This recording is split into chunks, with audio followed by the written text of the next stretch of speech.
ಎಲ್ಲ KCT ಸ್ಟೂಡೆಂಟ್ಸ್ಗೆ KE ಕಡೆಯಿಂದ ಇದು ಲಾಸ್ಟ್ ಚಾನ್ಸ್ ಆಗಿರುತ್ತೆ. ನೆಕ್ಸ್ಟ್ ನೀವು ಕೇಳಿಕೊಂಡ್ರು ಅವರು ಈ ಒಂದು ಆಪ್ಷನ್ನ ಕೊಡೋದಿಲ್ಲ. ನಿಮ್ಮ ಡಾಕ್ಯುಮೆಂಟ್ ವೆರಿಫಿಕೇಷನ್ಗೆ ಇವತ್ತು ಲಾಸ್ಟ್ ದಿನ. ಸೊ ಏನೇ ಕೆಲಸ ಇದ್ದರೂ ಇವತ್ತೇ ಕಂಪ್ಲೀಟ್ ಮಾಡ್ಕೋಬೇಕು. ಯಾರೆಲ್ಲ ಡಾಕ್ಯುಮೆಂಟ್ ವೆರಿಫಿಕೇಷನ್ ಮಾಡಿಸ್ಬೇಕು ಅಂತ ಇನ್ನೂ ಡೌಟ್ಸ್ ಇದ್ದರೆ ಕಂಪ್ಲೀಟಾಗಿ ನಿಮಗೆ ಎಕ್ಸ್ಪ್ಲೇನ್ ಮಾಡ್ತೀನಿ. ಆದ್ದರಿಂದ ಯಾರೆಲ್ಲ ನಮ್ಮ ಚಾನಲ್ಗೆ ಇನ್ನೂ ಸಬ್ಸ್ಕ್ರೈಬ್ ಆಗಿಲ್ಲ ಅಂದರೆ ಸಬ್ಸ್ಕ್ರೈಬ್ ಆಗಿ, ಯಾಕೆಂದರೆ KCT ಮುಗಿಯೋ ತನಕ ನಾನು ನಿಮಗೆ ಕಂಪ್ಲೀಟಾಗಿ ಗೈಡ್ ಮಾಡ್ತೀನಿ. ಸೊ ಬನ್ನಿ ಫ್ರೆಂಡ್ಸ್, ವಿಡಿಯೋನ ಶುರು ಮಾಡೋಣ. ಮೊದಲನೇದಾಗಿ ನಿಮ್ಮ ಡಾಕ್ಯುಮೆಂಟ್ ವೆರಿಫಿಕೇಷನ್ನು ಎಲ್ಲಿ ಚೆಕ್ ಮಾಡಬೇಕು, ನಮ್ಮದು ವೆರಿಫೈ ಆಗಿದೆಯಾ ಇಲ್ವಾ ಅಂತ ಸ್ಟೂಡೆಂಟ್ಸ್ಗೆ ಡೌಟ್ ಇರುತ್ತಲ್ವ. ನೀವು ಅಪ್ಲಿಕೇಶನ್ ಏನು ಹಾಕಿರ್ತೀರಾ ಅದರಲ್ಲಿ 5ನೇ ಪೇಜಲ್ಲಿ ಡಾಕ್ಯುಮೆಂಟ್ ವೆರಿಫಿಕೇಷನ್ ಬಗ್ಗೆ ಕಂಪ್ಲೀಟಾಗಿ ಮೆನ್ಷನ್ ಮಾಡಿರ್ತಾರೆ. ಸೊ ಯಾವೆಲ್ಲ ರಿಸರ್ವೇಷನ್ಸ್ನ ನೀವು ಕ್ಲೈಮ್ ಮಾಡಿದ್ದೀರಾ, ಅದರಲ್ಲಿ ಯಾವುದನ್ನು ವೆರಿಫೈ ಮಾಡಿದ್ದೀರಾ ಅಥವಾ ಕ್ಲೈಮ್ ಆಗಿ ನಾಟ್ ವೆರಿಫೈಡ್ ಆಗಿದೆ, ಇದನ್ನು ಕಂಪ್ಲೀಟಾಗಿ ಅಲ್ಲಿ ಮೆನ್ಷನ್ ಮಾಡಿರ್ತಾರೆ.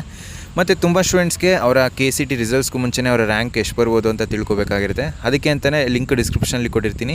ಅಲ್ಲಿ ನಿಮ್ಮ KCT ಮಾರ್ಕ್ಸು ಜೊತೆಗೆ PUCಯಲ್ಲಿ ಬೋರ್ಡ್ ಮಾರ್ಕ್ಸ್ನ ಮೆನ್ಷನ್ ಮಾಡಿದರೆ ನಿಮ್ಮ ರ್ಯಾಂಕು ಎಷ್ಟು ಬರ್ಬೋದು ಅಂತ ಅಲ್ಲಿ ಪ್ರೆಡಿಕ್ಟ್ ಮಾಡ್ತಾರೆ. ಸೊ ಹೋಗಿ ಒಂದು ಸಲ ಚೆಕ್ಔಟ್ ಮಾಡಿ. ಈಗ ವಿಡಿಯೋನ ಕಂಟಿನ್ಯೂ ಮಾಡೋದ. ಸೊ ಡಾಕ್ಯುಮೆಂಟ್ ವೆರಿಫಿಕೇಷನ್ ಯಾರೆಲ್ಲ ಮಾಡಿಸ್ಬೇಕು ಅಂತ ಹೇಳಿದ್ರೆ, ಅಕಸ್ಮಾತ್ ನಿಮ್ಮದು ಯಾವುದಾದ್ರೂ ರಿಸರ್ವೇಷನ್ಸ್ ಇರುತ್ತೆ. ಈಗ ಕನ್ನಡ ಮೀಡಿಯಮ್ ಇರ್ಬೋದು, ರೂರಲ್ ಕೋಟಾ ಇರ್ಬೋದು, ಅಥವಾ ಲಿಂಗ್ವಿಸ್ಟಿಕ್ ಮೈನಾರಿಟಿ ಇರ್ಬೋದು. ಸೊ ಇದು ನಿಮ್ಮದು ರಿಸರ್ವೇಷನ್ಸ್ ಇರುತ್ತೆ, ಬಟ್ ನೀವು ಅಪ್ಲಿಕೇಶನ್ ಹಾಕೋ ಟೈಮಲ್ಲಿ ಅದನ್ನು ಮೆನ್ಷನ್ ಮಾಡಿರೋದಿಲ್ಲ. ಸೊ ನೀವು ಈಗ ಅಪ್ಲಿಕೇಶನ್ ಎಡಿಟ್ ಮಾಡಿಕೊಂಡು ಅಲ್ಲಿ ನಿಮ್ಮದು ಏನು ರಿಸರ್ವೇಷನ್ ಇರುತ್ತೆ ಎಕ್ಸ್ಟ್ರಾ ಅದನ್ನು ಮೆನ್ಷನ್ ಮಾಡಿ ಇವತ್ತೇ ನೀವು ಡಾಕ್ಯುಮೆಂಟ್ ವೆರಿಫಿಕೇಷನ್ಗೆ ಹತ್ತಿರದ PU ಕಾಲೇಜ್ಗೆ ಹೋಗಲೇಬೇಕು. ಸೊ ಅಲ್ಲಿ ನಿಮ್ಮ ಡಾಕ್ಯುಮೆಂಟ್ ವೆರಿಫಿಕೇಷನ್ ಕಂಪ್ಲೀಟ್ ಆಗುತ್ತೆ. ಸೊ ಯಾರೆಲ್ಲ ಎಡಿಟ್ ಮಾಡೋ ಆಪ್ಷನ್ ನಿಮ್ಮದು ರಿಸರ್ವೇಷನ್ಸ್ ಇರುತ್ತೆ, ನೀವು ಎಡಿಟ್ ಮಾಡಿಕೊಂಡು ನಿಮ್ಮ ರಿಸರ್ವೇಷನ್ಸ್ನ ಕ್ಲೈಮ್ ಮಾಡ್ಕೋಬೋದು. ಇನ್ನೊಂದು ಕೇಸ್ ಏನು ಅಂತ ಹೇಳಿದ್ರೆ, ಕೆಲವೊಬ್ಬರಿಗೆ 5 ಇಯರ್ಸ್ ವೆರಿಫೈ ಆಗಿರುತ್ತೆ, ಅಥವಾ ಕೆಲವೊಬ್ಬರಿಗೆ 2 ಇಯರ್ಸ್ ವೆರಿಫೈ ಆಗಿರುತ್ತೆ, ಅಥವಾ 10 ಇಯರ್ಸ್ ಆಗಿರ್ಬೋದು, ಅಥವಾ 7 ಇಯರ್ಸ್ ಆಗಿರ್ಬೋದು. Minimum 7 years verified by stats ಅಥವಾ ವೆರಿಫೈಡ್ ಬೈ ಕಾಲೇಜ್ ಅಂತ ಮೆನ್ಷನ್ ಆಗಿದ್ರೆ ಸಾಕು, ನೀವು ಯಾವುದೇ ರೀತಿ ವರಿಯಾಗೋ ಅವಶ್ಯಕತೆ ಇಲ್ಲ. ಸೊ ಅದಕ್ಕಿಂತ ಕಡಿಮೆ ವೆರಿಫೈ ಆಗಿತ್ತು ಅಂತ ಹೇಳಿದ್ರೆ ನಿಮ್ಮ ಒಂದು ವೆರಿಫಿಕೇಷನ್ ಸ್ಟೇಟಸಲ್ಲಿ ನೀವು ಕಾಲೇಜ್ಗೆ ಹೋಗಿ ವೆರಿಫಿಕೇಷನ್ನ ಕಂಪ್ಲೀಟ್ ಮಾಡಿಸ್ಕೋಬೇಕು.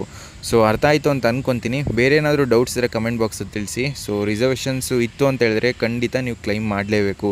ಅದು ನಿಮ್ಮ ಕೌನ್ಸಿಲಿಂಗ್ ಟೈಮಲ್ಲಿ ತುಂಬ ಹೆಲ್ಪ್ ಆಗುತ್ತೆ. ನಿಮಗೆ ಬೇಕಾಗಿರೋ ಕಾಲೇಜ್ ಸಿಗುವ ಚಾನ್ಸಸ್ ಜಾಸ್ತಿ ಆಗುತ್ತೆ ಹೊರತು ಅದರಿಂದ ಏನೂ ನಿಮಗೆ ಡಿಸ್ಅಡ್ವಾಂಟೇಜ್ ಇಲ್ಲ. ಸೊ ಅದರಿಂದ ಯಾರಿದೆಲ್ಲ ರಿಸರ್ವೇಷನ್ಸ್ ಇದೆ, ನೀವು ಪಕ್ಕ ನಿಮ್ಮ ಪೇರೆಂಟ್ಸ್ಗೆ ಗೊತ್ತಿರುತ್ತೆ ರೂರಲ್ದು ರಿಸರ್ವೇಷನ್ಸ್ ಇದೆಯಾ ಅಥವಾ ಲಿಂಗ್ವಿಸ್ಟಿಕ್ ಮೈನಾರಿಟಿ ಇದೆಯಾ, ಇದು ನಿಮ್ಮ ಪೇರೆಂಟ್ಸ್ಗೂ ಗೊತ್ತಿರುತ್ತೆ.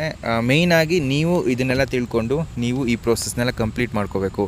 ಕೆಲವೊಬ್ಬರು ಪೇರೆಂಟ್ಸ್ಗೆ ಇದ್ರ ಬಗ್ಗೆ ಐಡಿಯಾ ಇರೋದಿಲ್ಲ. ಸೊ ಸ್ಟೂಡೆಂಟ್ಸ್ ಆಗಿ ನೀವು ಇದ್ರ ಬಗ್ಗೆ ಎಲ್ಲ ತಿಳ್ಕೊಂಡು ಇದರಲ್ಲಿ ಏನೆಲ್ಲ ಬೆನಿಫಿಟ್ಸ್ ಇರುತ್ತೆ ಇದನ್ನು ನೀವು ಕೌನ್ಸಿಲಿಂಗ್ ಮುಖಾಂತರ ಪಡ್ಕೋಬೋದಾಗಿರುತ್ತೆ. ಈಗ ನೋಡಿ, ಯಾವುದೋ ಒಂದು ಕಾಲೇಜ್ ಕಟ್ ಆಫು ಬರೀ ಜನರಲ್ ಮೆರಿಟ್ಗಾದರೆ 50,000 ಇರುತ್ತೆ ಅಂತ ಅಂದ್ಕೊಳ್ಳಿ. ಸೊ 50,000 ಇದ್ದರೆ ಲಾಸ್ಟು ಆ ಒಂದು ಕಾಲೇಜು ಅಲಾಟ್ ಆಗಿರುತ್ತೆ.